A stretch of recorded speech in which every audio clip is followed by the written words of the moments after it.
Hello and welcome back to the Motocross Vault. My name is Tony Blazer, and what this video is going to cover is a look back at Kawasaki's all-new KX125 for 1994. I remember back in 94, actually was lucky enough to ride one of these brand new at the track. They had like a ride day over at Antietam Motocross Park, which was my local track here in Northern Virginia, Maryland area. And I loved this bike. I rode the 250 and the 125, and at the time I'm pretty sure I was riding a Honda. I had a Honda CR125.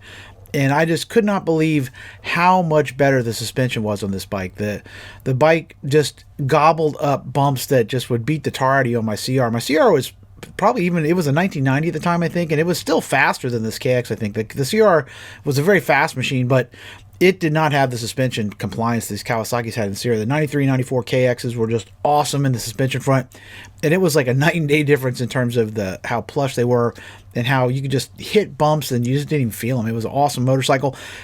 The magazine said the bike had a kind of a narrow power band. I liked it. It was punchy. I thought it was pretty much mid-range only. It didn't have near as much top end as the Honda had, but it pulled a little better down low. The CR was notorious for not having much low end grunt, so I thought the bike was really easy to ride. I liked it quite a bit. I love the looks of this bike. The 93s, didn't love the cartoony graphics as much, and in 94 they kind of updated the looks a little bit. I thought it was just a really lovely machine from start to finish, all the new bodywork. Really great looking bike. I think it still looks great now. This 94 was probably a step back, actually, in a lot of ways from the 93. The 93 had been a really, really popular bike in terms of the magazines, and the shootouts had done really well, but it suffered from a lot of reliability issues. They were having problems with the motors letting go, grenading on people, and kind of gave Kawasaki a black eye in 93. And I think in here in 94, they really were trying to focus on making the machines more reliable, but they came at the penalty of some power. The 93 motor was definitely faster. If you like this sort of thing, make sure you check out some of the other videos I've done. I've done other retrospectives on Kawasaki, Suzuki, Honda, Yamaha, off-road, ATVs, motocross bikes, pretty much a little bit of everything you can find on my channel if you're into off-road riding. Hopefully I have something that you'll find of interest. If you'd like to support what I do, I have merch available on my Teespring store. I have merch, again, for all the major manufacturers, some motocross off-road designs. And if you have something in mind you want me to do for you custom, or put your bike or your truck on the shirt, I'm happy to do that as well. Just hit me up at my Gmail, which is the motocrossvault@gmail.com, or you can always leave me a comment here in the YouTube channel as well. So here, without further ado, is a look back at the 1994 Kawasaki KX125. The 1993 season was a good year to be riding green in the 125 class. The KX125 was a great all-around machine with a broad power band, great stability, and the best suspension in the class. It was not as fast and nimble as Honda's blazing CR125R, but it was far better suspended, very stable, and an excellent overall machine. In the eyes of many, the KX125 offered the best overall 125 package available in 1993, but it was far from a unanimous decision. For those who found the KX less appealing, its deficiencies usually fell into three areas: the machine's size, its poor braking, and its lackluster reliability. Ever since the introduction of the first perimeter-framed KX125 in 1990, the Green Tiddler had been a supersized machine. The KX's state-of-the-art chassis provided a ton of strength, but it also made the bike feel much wider and taller than its 125 rivals. Compared to a nimble Honda or Suzuki 125, the KX felt more like an underpowered 250. This was not an issue for larger and taller pilots who appreciated the KX's roomy layout, but many younger and smaller riders found the KX's supersized proportions and big bike feel off-putting. With the KX's brakes, most of the complaints centered around its lack of power and inconsistent feel at the lever. Constant bleeding was necessary to keep their action consistent, and even once they were properly bled, they lacked the firm and positive feel of its rivals. That soft and mushy feel at the lever never fully went away, and many people felt it was the KX's most significant deficiency in 1993. Last up on the KX's list of demerits for 93 was its rather annoying habit of grenading under hard use. When the motor ran, it was a real gem, with excellent snap down low, a strong mid-range, and decent top-end pull, but that fun was often short-lived. The motor demanded race gas to keep detonation under control, and if you neglected to feed it the good stuff, your day could end up with your sweet motor in many tiny pieces. Even if you did pony up for race gas, the KX125 often would seize or fail at the crank for no apparent reason. It was a real black eye on an otherwise excellent motor package. Despite these shortcomings, however, the KX125 remained one of the most competitive machines in the 125 class, taking home victories in both motocross action and dirt bikes 125 shootouts in 1993. While the little Kawasaki's deficiencies were not enough to sink its fortunes in the magazine shootouts in 1993, Kawasaki was well aware that they would need to step up their game if they hoped to retain their 125 crown in 1994. With that in mind, Kawasaki dialed up an all-new and hopefully much improved KX125 for 1994. First up was an all-new chassis that was stronger, shorter, and more compact. The new frame retained the perimeter steel design of the previous generation, but shortened the wheelbase by half an inch and narrowed the frame spars to give the machine a slimmer feel. The steering head was repositioned, and the geometry was altered to be slacker by 0.5 degrees. The subframe moved from aluminum to steel, and additional gusseting was added throughout the chassis to reduce flex. The Unitrack linkage was completely redesigned, and the swing arm was updated to be lighter, stronger, and more compact. All new brakes for 94 looked to drive out the mush by redesigning the master cylinders front and rear, upping the pad grip, beefing up the levers, replacing the hydraulic lines, and stiffening the calipers. Up front, the KX retained the excellent 43mm Kawasaki inverted cartridge forks that had won rave reviews in 1993. Updates for 94 included an all-new slippery Teflon coating for the tubes to reduce stiction, stiffer springs, and revised damping. To protect the new forks and their fancy coating, Kawasaki moved to a wraparound fork guard for 1994. Travel was set at 12.2 inches, with 16 selectable settings for compression and rebounding adjustability. In the rear, Kawasaki was once again the supplier, with an all-new shock added to work with the redesigned frame and updated Unitrack linkage. The revised damper featured a slightly stiffer spring for 94 and a revised compression damping system with a 4mm larger valve and all new settings. Overall travel was set at 13 inches with 16 adjustable settings for compression and rebound adjustment. Paired with the revamped chassis was all new bodywork that improved the ergonomics and updated the KX's looks considerably. The shroud, seat, number plates, rear fender, airbox, and fork guards were all new, with only the front fender as a carryover from the year before. The new pilot's compartment was considerably slimmer and more compact for 94, with a flatter and lower seat featuring a dual-density foam and an updated foot peg and bar placement. New handholds molded into the side panels made the bike easier to haul up onto the stand, and all new graphics graced the seat and shrouds. At the time, the updated cosmetics were roundly praised, and most riders seemed to feel it was an upgrade over 1993. On the motor front, Kawasaki dialed up an all-new power plant for 1994. Everything from the top end to the lower cases was revamped, with changes aimed at boosting power and improving reliability. The new cylinder featured revised porting and updates to the Kawasaki integrated power valve system designed to boost low to mid-range response. The rod was redesigned and featured a smaller wrist pin and lighter construction for quicker response. A new piston was added with a stronger skirt and a 1.4 gram heavier construction.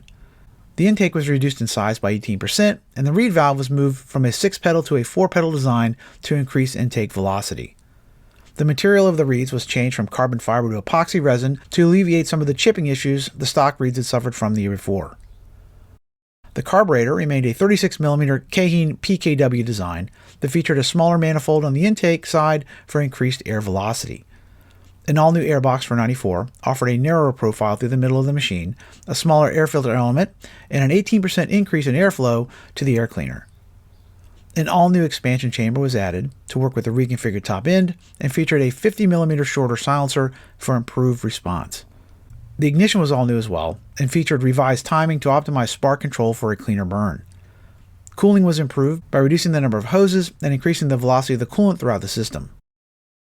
In the bottom end, an all-new clutch and transmission improved shifting, optimized power delivery, and increased durability. The new clutch was 10mm larger in diameter, rotated slower, and featured one less plate than in 1993. The primary reduction ratio from the crankshaft to the clutch was reduced from 3.5 to 1 to 3.2 to 1 to reduce the torque load on the clutch for improved durability. The transmission ratios were all new, with a lower first and slightly wider ratios for second through sixth gear. An all-new shift drum was added that rode on needle bearings, and the transmission shafts were relocated 2mm farther apart to allow for larger beefed-up gears. Both the shift forks and shaft were also enlarged for improved reliability. On the track, the all-new KX125 turned out to be a significant improvement in some areas, but a step backward in others. First up on the improved list was the all-new chassis, which offered much more accurate turning without sacrificing the previous KX's excellent stability. The slimmer midsection, flatter seat, and more compact layout helped give the KX a lighter feel that was apparent both on the ground and in the air. The bike could be tossed around with ease, and it was an excellent jumper. It was still not as effortless in the turns as the CR125 and RM125, but the new chassis was far nimbler than in the past while still being rock solid at speed. The suspension upgrades for 94 offered a bit more bottoming resistance while still maintaining the ultra plush feel that testers praised in 1993. Both the forks and shock were well damped and super comfortable on the track. Bumps that beat the wrists and backside of riders on the Honda were gobbled up without a care on the KX. Riders from novice to pro praised their smooth action, and nothing was close to their performance in 1994. Most riders could find a comfortable setting by playing with the oil level and spinning the clickers. Really fast guys still needed stiffer springs, but for 95% of the riders likely to race a 125, it was a spectacular suspension package. Last up on the significant upgrades list for 1994 was the Kawasaki's new brakes. The upgraded master cylinders, rotors, calipers, and lines delivered a much improved feel and increased bite. The front brake no longer went all the way to the bars before engaging and offered competitive power for the first time in years. It was still not as firm and powerful as the Honda's Nissan components, but the performance gap between the KX and its rivals was no longer a massive canyon. The rear was very powerful, but some riders felt that its engagement was a bit grabby with the new components. To keep the action consistent, it was best to bleed them once a month and run high-quality fluid like Motool's 300C. For most riders, the stock brakes were plenty good enough to race with and a huge improvement over the year before. Where things took a turn for the new KX was in the motor department. After the reliability debacle in 1993, Kawasaki was very concerned with making the KX125 more reliable, and on that front they mostly succeeded. The new motor was much less fragile than in 1993, but new KX125 owners were advised by Kawasaki to run race gas in their 94s. This was something that raised eyebrows at the time. It was no secret that the KX125 had needed race gas to survive the year before, but it was slightly odd at the time for an OEM to advise its use right out of the crate. Perhaps this was just a precaution, but it was a bit disconcerting to many at the time. In terms of performance, the new motor turned out to be a disappointment in most respects. In stock condition, the motor was soft off the bottom, punchy in the mid-range, and mediocre on top. There was significantly less low-end torque than in 1993, and the bike was far more difficult to keep on the pipe. The new motor did stay together much better than in the past, but the green team seemed to be trading power for reliability. The updated motor was both slower and harder to ride than the year before, and several riders complained of bogging down low and popping on top. Some of the culprits for this lost power and poor performance seemed to be the new bodywork, which tuners discovered was choking off air to the motor. The quickest fix for this asthmatic issue was to trim the plastic around the side plates and handholds. Shaving down the ribs molded into the seat base, and opening up some holes in the plastic splash guards located between the tank and airbox. The carburetor also had issues with vapor locking due to fuel backing up in the overflow tubes. The easy fix for this was to purchase a set of T-vents from Pro Circuit and route 2 additional lines under the tank. Once these modifications were done and the carb was rejetted, the KX's performance improved noticeably. The bike picked up better off the bottom, stopped bogging in the whoops, and did not go as flat on top. It was still a far cry from the fire-breathing Honda, but at least it no longer popped, bogged, and wheezed around the track. On the detailing front, the KX125 was quite a mixed bag in 1994. The new steel subframe was sturdy, and finally put an end to the stripped seat and fender mounts that had plagued KX owners for years. The updated bodywork and graphics were great looking, and the ergonomics were super comfortable. Unless you were Herman Munster, the downsized layout of the 94 125 KX was a welcome improvement.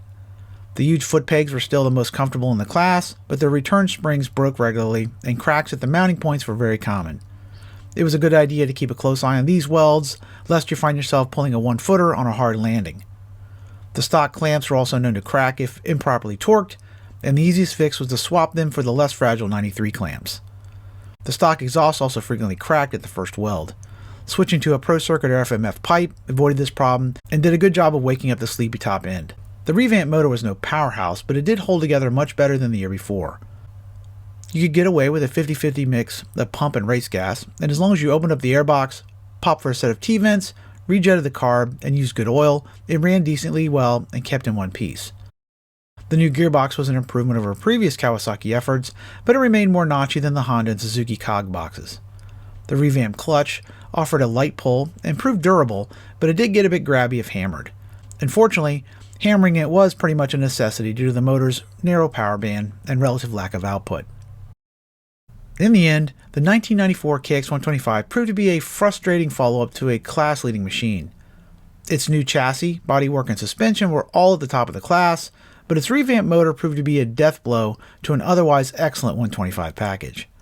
The new motor was more reliable, but it lacked the excellent power of the year before. If Kawasaki had kept the old motor and just improved the reliability, they would have had the best 125 available in 1994, But as it was, they had an excellent machine in every way, but the one that counted most. So there you have it. That's a look back at the all-new 1994 Kawasaki KX125, a machine that was a step forward in many ways, but also a step back, probably in the most important area. The motor just wasn't as fast as the 93 model. It didn't have as many reliability issues, but I think the lack of power probably hurt it more in the 125 class than it would have on the KX250, or if Kawasaki's 500 had a little less horsepower, I don't think it would have mattered as much. But the 125's horsepower is so critical, I think it kind of dinged it. And I don't believe it won any shootouts this year. It won a couple of shootouts in 93. 94, I think the power of the Honda was just hard to beat. It was so much faster than the other 125s. I think most of the magazines were willing to overlook some of its other shortcomings in terms of suspension and what have you. It was just such an advantage in terms of horsepower that it was probably a more well-regarded bike, even though I would have been happy having this KX. Like I said, when I rode it, I loved it. I thought it was a lot of fun. So if you like this sort of thing, I'd appreciate if you could share the channel, put it out on X, Twitter, whatever they're calling it these days, or any other social media you use.